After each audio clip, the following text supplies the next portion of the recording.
je vis avec mes parents maintenant, alors toi, un étranger, tu devrais juste déménager dans un établissement bon marché. C'est quoi le problème, hein? Mon mari, dont je croyais qu'il me rendrait heureuse, ne faisait que m'utiliser. J'ai été trahie par ma belle famille et j'ai été choquée. J'ai réalisé que ce duo mère-fils n'avait pas remarqué sa propre naïveté. Qui va payer les factures s'ils me mettent à la porte? J'ai compris qu'il ne servait à rien de former une famille avec ces gens-là. Je savais ce qu'il me restait à faire. J'ai immédiatement contacté tout le monde et commencé les préparatifs. Qu'est-il advenu des appareils électroménagers? J'ai demandé à un service de venir les chercher. Qu'est-ce qui s'est passé? Le lendemain, j'ai appelé un service pour qu'ils viennent chercher tous les meubles et les appareils. Mon mari était paniqué et a commencé à crier. Je m'appelle Michelle Thompson, j'ai 35 ans. Je travaille à domicile depuis que j'ai obtenu mon diplôme universitaire. Je ne fais le trajet qu'une fois par mois, mais je suis employée à temps plein. L'entreprise s'est montrée très accommodante. C'est parce que mes deux jambes sont handicapées. J'utilise donc un fauteuil roulant pour me déplacer dans la maison. C'est arrivé parce que j'ai eu un accident de moto à l'université. Une voiture m'a embouti sur l'autoroute et j'ai été projetée dans les airs. J'ai eu l'impression que le temps passait au ralenti. Pour moi, c'est ça. Je me souviens très bien avoir pensé cela alors que j'étais projetée dans les airs. Heureusement, ma vie n'était pas en danger.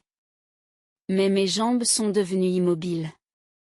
Depuis, je fais de la rééducation, mais elles ne s'amélioreront probablement pas. Je suis en fauteuil roulant depuis des années. Je pense que je resterai probablement célibataire pour le reste de ma vie.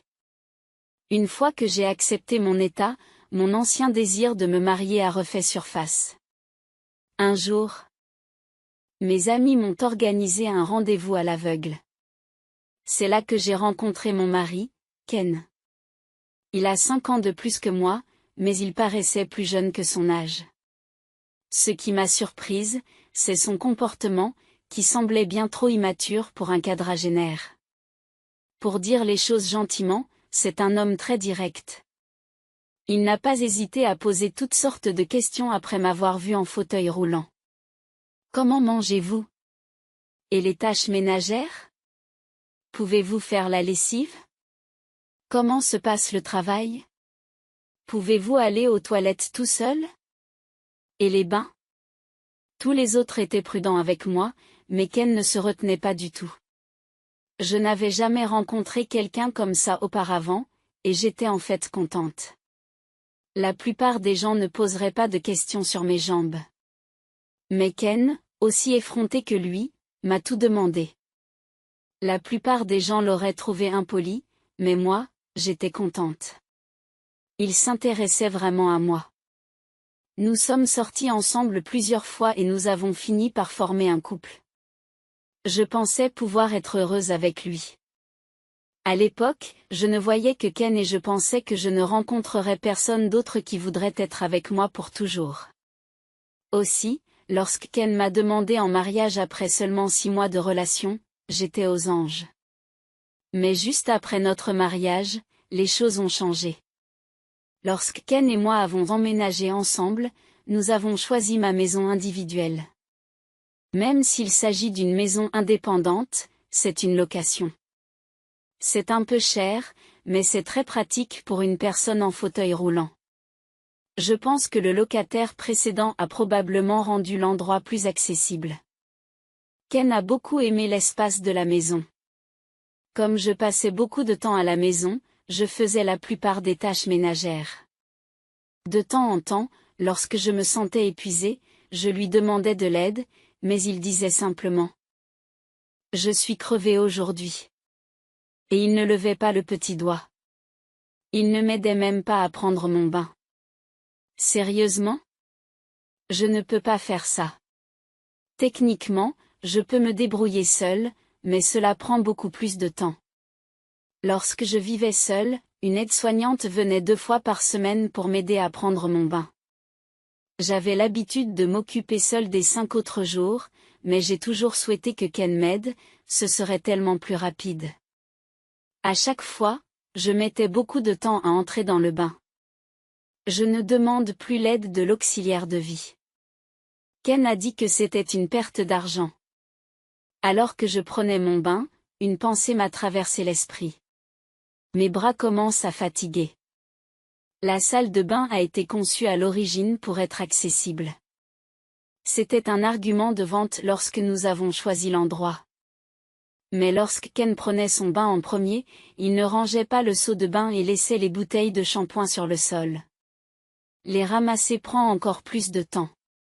Pourriez-vous envisager de me faciliter un peu la tâche lorsque je prends mon bain seul? Laisse-moi prendre un bain sans y penser. Quoi que je dise, Ken n'a pas voulu m'écouter. Cette maison est conçue pour que vous puissiez y vivre confortablement. J'ai emménagé pour toi, et tu te plains encore? Tu voulais aussi emménager, Ken. Quand est-ce que j'ai dit ça? Cette maison était à l'origine la mienne. C'est pourquoi elle est conçue pour une personne en fauteuil roulant. La première fois que j'ai invité Ken, il a regardé l'espace et les appareils avec des étoiles dans les yeux. J'avais un peu investi dans l'électronique et le mobilier. J'aimerais vivre ici après notre mariage. Mais maintenant, il dit que cette rampe est une vraie plaie. C'est comme vivre dans une maison de retraite. Pourquoi dites-vous cela? Oui, j'aurais dû regarder de plus près avant. Après avoir commencé à vivre ensemble, j'ai enfin compris. Si Ken m'a épousée? C'est à cause de la maison, des appareils électroménagers et du fait que je pouvais m'occuper des tâches ménagères. En effet, lorsque nous nous sommes rencontrés lors d'une réunion sociale, il n'a cessé de me demander si je pouvais m'occuper des tâches ménagères. Malgré mon handicap, Ken recevait les éloges de ses collègues et de ses amis pour être un mari si merveilleux. C'est loin d'être le cas. Il profite simplement du fait que je peux tout faire toute seule, malgré mon handicap. Et pour couronner le tout, il est sans emploi et fait la fête tous les soirs depuis que nous sortons ensemble. Réaliser tout cela après m'être mariée me fait mal au cœur et me donne envie de pleurer. Pourtant, je n'ai pas rompu avec lui. Je veux dire qu'il doit y avoir de l'amour depuis que nous nous sommes mariés, n'est-ce pas? C'est ce que je me disais. Et, donne-moi un peu d'argent de poche. Tu en as eu l'autre jour, non? Oui, mais je l'ai déjà dépensé. Peu à peu, Ken a commencé à compter sur moi pour gagner de l'argent sans travailler. J'ai demandé conseil à la mère de Ken. Ken ne semble pas vouloir travailler. Que dois-je faire? Il a toujours travaillé dur, peut-être qu'il a juste besoin d'une pause. Même si elle m'a dit que je pouvais venir la voir pour n'importe quoi, elle a toujours pris le parti de son fils. Elle disait que c'était naturel puisqu'il était fils unique, mais je n'étais pas convaincue. J'ai perdu mes 2 parents, je n'ai donc aucune famille vers laquelle me tourner. Je me sentais complètement perdue. J'ai envisagé d'en parler à un ami, mais la dernière fois que je me suis un peu épanchée, il m'a dit que je regrettais de ne pas avoir de tels problèmes. Ken fait toujours bonne figure. Ce soir-là, Ken m'a réprimandé. Et, tu as parlé à maman? À propos du travail? Oui, c'est vrai. Pourquoi inquiéter une personne âgée comme ça? Je ne peux pas te croire. Sérieusement. Peut-être que tu devrais travailler pour que je n'ai pas à m'inquiéter. Après avoir dit ça, Ken est parti en trombe. C'est typique. Il part toujours quand les choses ne vont pas dans son sens. Et puis il revient ivre tôt le matin. Je suis de retour, bébé. Il est tôt, ne dérange pas les voisins. Baisse d'un ton. Tais-toi. Ne me donne pas d'ordre. Quand il est ivre, il est incontrôlable. Tout ce que je peux faire dans ce genre de situation, c'est de me taire et de le supporter. Je crois que j'ai atteint ma limite. C'est ce que je commençais à penser. Mais l'idée d'être à nouveau seul me brisait le cœur. J'étais déchirée entre supporter la situation ou vivre le reste de ma vie en célibataire. L'idée d'un divorce est devenue plus pressante. Puis, tout d'un coup, Ken m'a fait une suggestion. Je pense vivre avec mes parents. Quoi? Tu veux dire déménager chez eux? Non, ils emménageront ici. Il a agi comme s'il était évident qu'ils allaient emménager. Et il avait déjà décidé qu'ils resteraient chez nous. Je comprends que l'on veuille être près de ses parents âgés. Mais les deux sont encore en bonne santé, alors je ne comprends pas pourquoi ils voudraient déménager de leur propre maison à la nôtre. Ont-ils vraiment besoin de rester ici? Ils vont être à l'étroit à 4, et je travaille à la maison, donc ce sera un inconvénient. Tu penses toujours à toi, hein? Je n'ai jamais pensé que tu étais aussi égoïste. Je dis juste, pourquoi ont-ils besoin de déménager ici alors qu'ils ont leur propre maison? Notre maison est plus grande, plus moderne et dispose de toutes les commodités. De plus, il est accessible aux personnes âgées. Si les parents de Ken s'installaient ici, je devrais être vigilante pendant les heures de travail. Ken est rarement à la maison, mais ses parents seraient probablement très présents puisqu'ils sont à la retraite. Partager la salle de bain? La cuisine. Je suis plus lente que la plupart des gens. Je peux facilement imaginer la tension d'une telle situation de vie. Puis-je avoir un peu de temps pour réfléchir? Vous feriez mieux de vous dépêcher.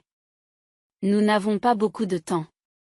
Même s'il a dit qu'il n'y avait pas beaucoup de temps, Ken n'a pas attendu. Le week-end, il a fait venir ses parents. Je soupçonne qu'ils discutaient de ce déménagement depuis un moment déjà. Tu sais, je me suis dit que tu devrais peut-être envisager un établissement? Quoi? Je n'arrivais pas à croire ce que j'entendais. Un établissement? Pour moi? Oui, c'est une bonne idée, non? Tu as tes propres limites, non? Dans un établissement, il s'occupe de tout. On aurait dit qu'il ne pensait pas seulement à l'installation de ses parents, mais aussi à mon départ. Je te rendrai visite de temps en temps. Cela m'a réveillée. Si ce n'est pas maintenant, alors quand? Ken, que penses-tu que je sois pour toi? Hein? Tu es ma femme, n'est-ce pas? Tu dirais vraiment à ta femme bien-aimée d'aller dans un établissement? Attends un peu. Quand ai-je dit que je t'aimais, Michel? J'ai senti mon visage rougir de colère. Ce type, Ken, se servait de moi. Ne l'avais-je pas toujours su? N'était-ce pas ma faute d'avoir laissé les choses en arriver là? J'ai pensé qu'il fallait faire la part des choses. Puis, des mots encore plus incroyables sont sortis de la bouche de Ken. Dans cette maison, je vais vivre avec mes parents. Toi, un étranger, tu peux aller vivre dans un établissement bon marché. Qu'est-ce que tu viens de dire? J'ai regardé ses parents, espérant qu'ils me soutiendraient, mais ils avaient un sourire étrange sur le visage. Pourquoi riez-vous? C'est quoi le problème? Ils s'en prenaient à ma maison avant même notre mariage? Les choses sont allées trop vite ces derniers temps. Je dois mettre ces gens dehors. S'il vous plaît, partez. Quoi? Partez, maintenant. Comment peux-tu parler à mes parents comme ça? J'ai eu l'impression de voir le vrai Ken. Il me criait dessus avec une telle fureur. S'il tient tant à ses parents, pourquoi ne gagne-t-il pas son propre argent pour leur construire une maison? Pourquoi doit-il prendre le mien? J'avais l'impression que ma tête était en feu. C'est bon, Ken. Michel a dû être choqué par notre arrivée inattendue, a dit sa mère. Nous sommes juste venus vérifier l'endroit aujourd'hui. Oui, il faut vérifier avant d'emménager. On dirait qu'il y a plus d'appareils que la dernière fois. On dirait que c'est agréable à vivre. Ils sont vraiment là pour prendre ma maison. J'ai pris une grande inspiration, essayant de me calmer. Alors que j'aspirais l'oxygène, une question m'est venue à l'esprit. Si je pars, comment vont-ils faire pour survivre? Ses parents touchent une pension et Ken n'est qu'un employé à temps partiel. Je couvre tous les frais de loyer et de subsistance. Qui va payer les $2800 par mois? Ses parents pensent-ils que Ken gagne sa vie? Ignorant mes inquiétudes, ses parents sont partis joyeusement. Ken est parti avec eux. Je vais rester chez mes parents ce soir. Attends, il faut qu'on parle. Il n'y a rien à dire. Moi, l'homme de la maison, j'ai décidé. Je ne changerai pas d'avis. Je suis resté seul, en état de choc. Mais je ne pouvais pas rester comme ça. J'ai immédiatement appelé un agent immobilier que je connaissais. Ken n'est pas revenu ce soir-là, probablement pour faire la fête avec ses parents. J'ai rapidement fait le tri entre les affaires essentielles et celles qui ne l'étaient pas. Lorsque Ken est revenu le lendemain, il a vu les affaires rangées et a ri. Oh! Tu as commencé à faire tes valises? Tu as déjà trouvé un endroit où déménager? Oui, je l'ai fait. Ken avait l'air sincèrement surpris par ma réaction rapide. Et voici la carte d'un avocat spécialisé dans les divorces. Voilà, Ken. À partir de maintenant, nous communiquerons par l'intermédiaire de l'avocat. Un divorce? Pourquoi? Si tu me mets à la porte, ce n'est plus la peine d'être marié, n'est-ce pas? Ken avait l'air d'avoir été frappé par une tonne de briques. Il ne s'attendait pas à ce que je parle de divorce. Tu ne peux pas vivre sans moi, n'est-ce pas? Je ne comprends pas ce que tu veux dire. Qui d'autre voudrait t'épouser? Je peux vivre seul. Mais tu as dit que tu voulais te marier. Ce n'est que maintenant que j'ai réalisé à quel point Ken était arrogant et trop sûr de lui. Il m'a abordé en pensant que j'étais une femme seule et handicapée. Je suis indépendante, j'ai de l'argent et je n'ai jamais eu à me battre pour vivre. De plus, je reste toujours à la maison et je m'occupe de toutes les tâches ménagères. Pour lui, je suis la femme idéale. L'argent continue de rentrer même s'il ne travaille pas. Il pensait que je ne partirais pas parce que je ne trouverais personne d'autre. C'est pourquoi il a été choqué lorsque j'ai évoqué le divorce avec désinvolture. Pourquoi? Tu sais, si tu divorces, tu risques d'être célibataire pour le reste de ta vie. Si ça veut dire vivre une vie de couple avec toi, je préfère être célibataire pour toujours. Ce n'est pas à toi de décider si je passerai le reste de ma vie seule. L'habituel soumis que j'étais se défendait à présent, et il commençait à s'énerver. Je voyais bien que Ken paniquait. Je n'avais jamais pensé qu'il était un homme aussi faible. Je ne sais pas pourquoi je l'ai supporté si longtemps. Une fois que j'ai décidé de divorcer, j'ai senti un poids s'envoler de mes épaules. Je crois que j'avais trop cherché à me marier. Quoi qu'il en soit, tu n'es pas obligé de déménager tout de suite. Je ne voulais pas te précipiter dans un établissement si tôt. Oh, ce n'est pas grave. Je ferai ce que tu veux. Ne vous inquiétez pas. Tu ne trouveras pas d'endroit aussi vite. Réfléchis bien, d'accord? J'ai déjà trouvé une place, alors c'est bon. Qu'est-ce qu'il y a? Attends un peu. Ce n'est pas trop tôt? J'ai observé les changements d'attitude de Ken, de la suffisance à la panique. Il est vraiment difficile à gérer. Au fur et à mesure que je me calmais, je le trouvais de plus en plus irritant. Le personnel de l'établissement est informé et connaît ma situation, donc tout va bien. Quand avez-vous organisé tout cela? Vous vous prépariez depuis le début? Oui, même avant de vous rencontrer. En fait, je réfléchissais à ma retraite et j'avais un œil sur un certain établissement. C'est plutôt un appartement. Après une blessure, pendant mon séjour à l'hôpital, j'ai lu plusieurs livres d'investissement. J'avais décidé d'investir dans les actions et l'immobilier. J'avais diversifié les investissements entre mon salaire et l'héritage de mes parents. J'avais déjà acheté l'établissement que je convoitais et je le louais pour en tirer des revenus. Je n'en ai jamais parlé à Ken. C'est mon actif caché. Nous n'avons pas besoin de divorcer. J'ai compris. Tu peux rester ici. Vivons avec mes parents. Tu ne comprends pas? Pourquoi je ferais ça? Il a l'air plutôt dense. Même après avoir évoqué le divorce, il semble toujours croire qu'il est le seul pour moi. Désolé, mais ma décision est prise. Quel est ton problème? Tu es tellement égoïste. Si tu reviens en pleurant plus tard, ce n'est pas mon problème. Je ne le serai pas, alors ne t'inquiète pas. Ken se tait, plongé dans ses pensées. Cela a dû durer quelques heures. Pendant ce temps, je rangeais mes affaires. Puis j'ai entendu Ken téléphoner. On aurait dit qu'il parlait à ses parents. C'est pathétique de devoir compter sur ses parents pour prendre de telles décisions. Alors que je pensais cela, Ken est soudain venu à moi. Très bien. Nous allons divorcer. Mais pars vite. Dit Ken à contre-séhure. Peut-être que ma présence lui manquera, comme celle de la femme de ménage. Mais il pensait probablement que vivre avec ses parents lui éviterait les tâches ménagères. Il a une maison.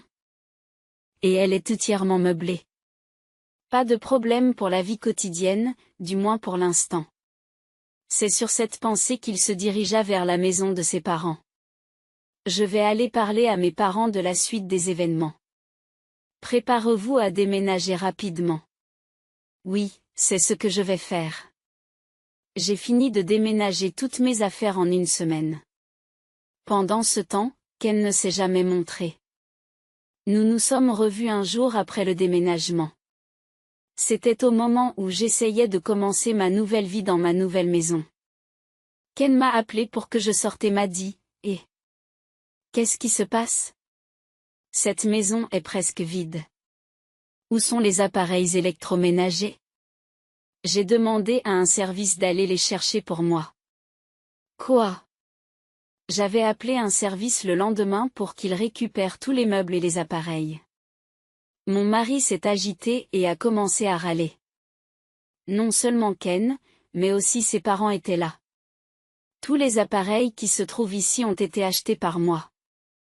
Ils datent tous de l'époque où j'étais célibataire. La seule chose qui vous appartient est juste là. Il n'y avait que 3 boîtes en carton. J'ai laissé la boîte à vêtements transparente que nous avons achetée après le mariage. Michel, on ne peut pas vivre avec ça. Nous devons partager les biens si nous divorçons. C'est vrai. On ne peut pas vivre ici comme ça. Qu'est-ce que tu racontes? Personne ne peut vivre ici. Qu'est-ce que tu veux dire?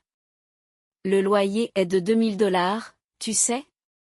Ken et ses parents étaient stupéfaits. Je l'avais dit à Ken quand nous nous sommes mariés.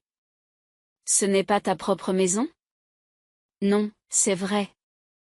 J'ai obtenu une petite remise sur le loyer parce que j'ai demandé à un agent immobilier que je connais. Si je déménage, le loyer augmentera encore plus. Étant donné qu'il s'agit d'une propriété accessible aux personnes handicapées et que j'ai déjà reçu plusieurs demandes de personnes ayant les mêmes préoccupations, je leur ai recommandé de déménager. Pourquoi ne pas nous l'avoir dit plus tôt? Que allons-nous faire maintenant? Je n'en sais rien. Je l'ai dit à Ken. Je n'en ai pas entendu parler. Je vous poursuivrai en justice. Je l'ai vu venir. Honnêtement, d'un point de vue extérieur, on pourrait croire que j'ai égoïstement divorcé, rompu le bail et pris tous les meubles et les appareils. Mais j'en étais sûre. Vous pouvez intenter un procès, mais avez-vous l'argent nécessaire? Le visage de Ken s'est déformé. Il n'a pas les moyens de se payer un avocat. Même si, par miracle, il y parvenait, j'ai un atout dans ma manche. Je leur ai montré des photos. Quand les avez-vous prises? Les photos montrent Ken en train de jouer et de se prostituer. J'ai dépensé mon argent pour ça. Je suis prêt à les utiliser au tribunal. Ken, c'est quoi ce bordel? Je pensais que tout allait bien. Il semble que ses parents étaient particulièrement agités.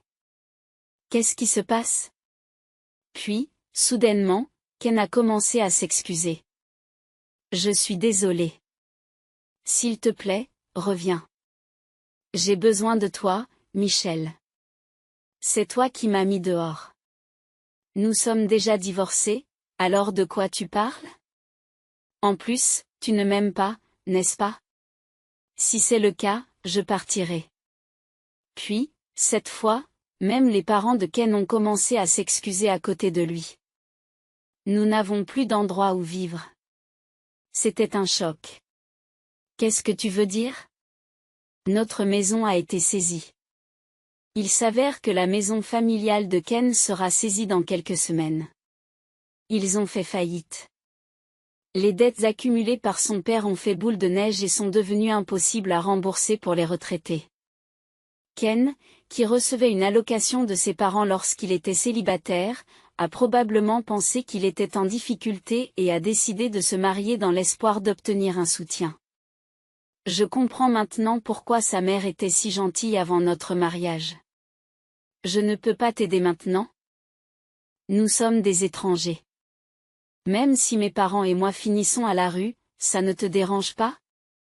Tu l'as cherché toi-même, n'est-ce pas? Tu ne peux pas au moins me donner les appareils électroniques et les meubles? Tu as de l'argent, n'est-ce pas, Michel? Tu as l'intention de les vendre? Son arrière-pensée était claire comme de l'eau de roche.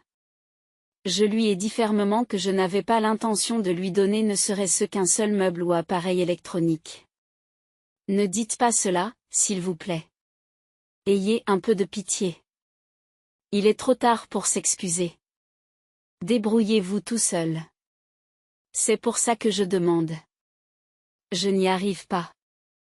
J'ai dit à Ken et à son père, qui était si persistant, que s'il ne pouvait pas payer le loyer, il devrait déménager.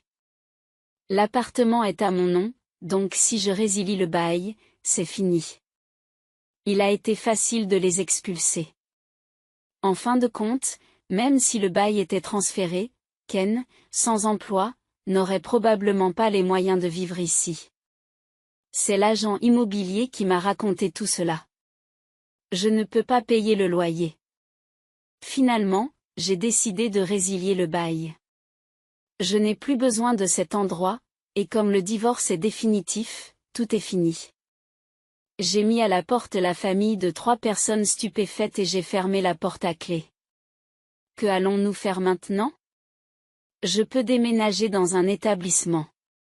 Au revoir. Ces établissements n'offrent probablement aucune liberté et sont les pires, n'est-ce pas? Bonne chance dans cet environnement pourri. Peut-être que Ken s'est senti insatisfait de ne pas avoir le dernier mot, parce qu'il a craché ses mots amers. J'ai ignoré Ken et ses parents et j'ai quitté les lieux. Mais Ken n'allait pas rester là. Quelques jours plus tard, il s'est présenté à l'établissement où j'avais déménagé. Et de quoi s'agit-il? En regardant l'établissement où je me trouvais, Ken semblait sur le point de s'évanouir. Ce n'est pas du tout un environnement minable. C'est un établissement de luxe d'une valeur d'1 million de dollars. J'avais économisé de l'argent, et avec les revenus de mes investissements, j'ai acheté cet endroit. L'occupant précédent était parti au bon moment, j'ai donc pu emménager immédiatement. Avec la vente de ma maison et quelques revenus supplémentaires, il me restait encore beaucoup d'argent. Cet établissement est de premier ordre, avec des médecins et des assistants sur place. Le plan d'occupation des sols ressemble à celui d'un appartement, avec beaucoup d'intimité. Il s'agit d'une chambre à 3 lits, ce qui permet aux familles de vivre ensemble. Il y a même des couples et des familles qui vivent ici. Je peux appeler une aide en appuyant sur un bouton, et il y a une aide au bain tous les jours. Au départ, je pensais que c'était ma dernière résidence, mais je suis contente d'avoir déménagé. Vous aviez autant d'argent? Alors pourquoi? Je ne veux vraiment pas que vous veniez jusqu'ici, nous sommes des étrangers maintenant. Partez, s'il vous plaît. Puis, Ken a soudain commencé à se montrer très gentil avec moi. Honnêtement, c'est effrayant. Tu ne peux pas me laisser vivre ici? Qu'est-ce que tu racontes? C'est impossible. Nous sommes divorcés. Regarde la réalité en face. C'est pour ça qu'il faut se remarier. Je vis dans un motel maintenant. N'est-ce pas pitoyable? Je ne peux pas trouver de travail parce que je n'ai pas d'adresse au motel. C'est un beau parleur. Il semble avoir rapidement abandonné ses propres parents. En fin de compte, il ne pense qu'à lui. Pourquoi ne te regardes-tu pas dans un miroir? Tu as l'air pathétique. Vivre au crochet de tes parents à ton âge, devenir un parasite après le mariage, et maintenant mendier dans les rues. Le visage de Ken est devenu rouge vif. Tu n'as pas honte de t'accrocher à ton ex-femme? Regarde, tout le monde regarde, n'est-ce pas? Les habitants qui jetaient un coup d'œil depuis leur balcon regardaient. En fait, je leur avais demandé à l'avance de faire attention si mon ex-mari venait me rendre visite.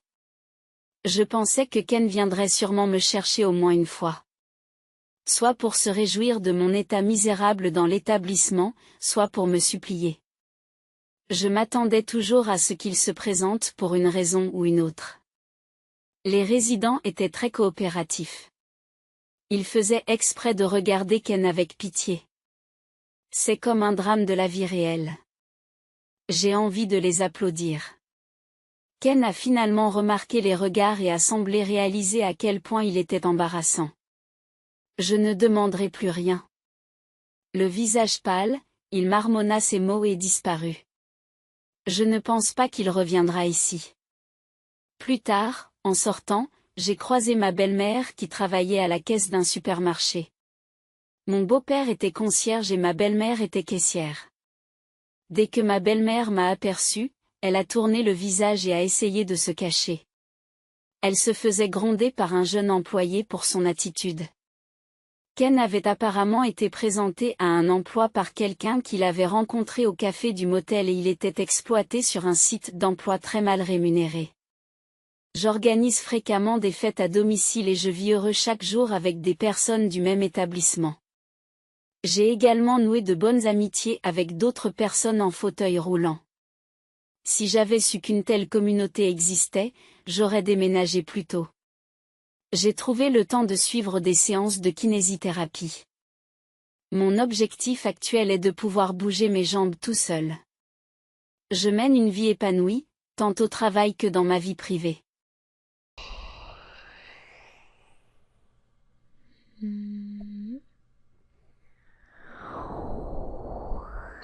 Next, when I turn it on, I'll get up nice and close for some hand movements as well.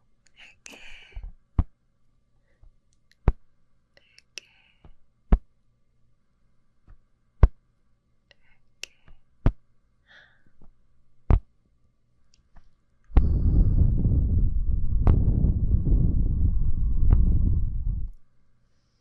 Just relax.